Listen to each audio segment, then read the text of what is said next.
సబ్బా షలోమ్ and good morning everyone. మరి సబ్బా దినమున అందరూ చాలా నెమ్మదిగా ప్రశాంతంగా సబ్బాతుకు సిద్ధపడుచు ప్రార్థనలు చేస్తూ వాక్యాన్ని చదువుతూ అన్ని పనుల నుంచి విశ్రాంతి పొందుకొని తీరికగా ఉన్నారు కదా పరిశుద్ధులారా. మరి ఈ దినము కృపావాక్యము చూసుకుందాము. దానియేలు గ్రంథము 7వ అధ్యాయము 14వ వచనము. ఆయన ప్రభుత్వము శాశ్వతమైనది, అదెన్నటికీ తొలగిపోదు. ఆయన రాజ్యము ఎప్పుడునూ లయము కాదు. పరలోకపు తండ్రి యొక్క ప్రభుత్వమట అది శాశ్వతమైనది. ఈ మాటలు ఎవరు చెప్తున్నారు పరిశుద్ధులారా? దర్శనాలకు మారుపేరైన మరి దర్శన గ్రంథము రాసిన మరి దానియేలు గారు ఈ మాటలు పలుకుచున్నారు.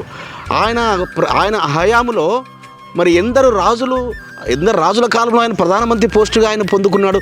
4 రాజుల కాలంలో నెబుకద్నెజరు, మరి ఆయన కుమారుడైన బెల్షస్సరు, అదేవిధంగా మాదీయ రాజులైన దర్యావేసు, పారసీకుల రాజు అయిన కోరెషు.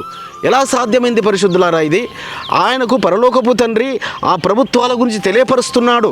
ఆ పరలోకపు తండ్రి స్పష్టంగా ఆయనకు చూపిస్తున్నాడు ఏ రాజు ఎలా రాజ్య పరిపాలన చేయబోతున్నాడు, ఏ రాజు ఎలా మారబోతున్నాడు. సో ఆ రాజు కలల భావములను రాజు మరిచిపోతే రాజుకు తెలియపరుస్తున్నాడు. మరి రాజు ఆ చేవ్రాతను చూశాడు. మరి ఆ యొక్క బెల్షస్సర్ రాజు దాన్ని ఆయన మరి అర్థం చెప్పలేకపోయారు.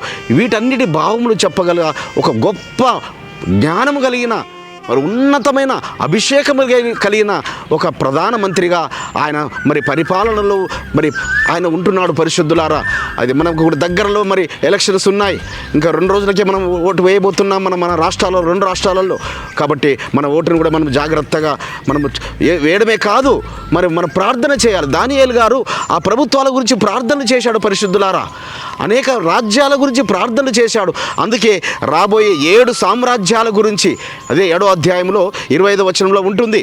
మరి ఆ రాజు మహోన్నతిని విరుద్ధంగా మాట్లాడుతూ మహోన్నతిని భక్తులను నలుగొట్టుతాడు, పండుగలను ఆయన కాలములను న్యాయ పద్ధతులు నివారణ చేస్తాడని మరి ఆ యొక్క 7 సామ్రాజ్యాల్లో ఒక సామ్రాజ్యపు రాజైన ఈ యొక్క పండుగలను మార్చివేశాడు. మన పరిశుద్ధ గ్రంథం నుంచి మార్చలేదు సుమా. పరిశుద్ధ గ్రంథంలో అవి అలానే ఉన్నాయి. కానీ ఆయన ప్రభుత్వము శాశ్వతమైన ప్రభుత్వము.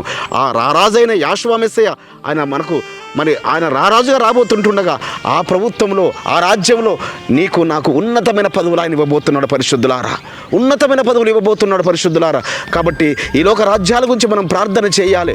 ఈ లోక మరి రాజుల గురించి ప్రార్థన చేయాలి, ప్రెసిడెంట్ల గురించి ప్రార్థన చేయాలి.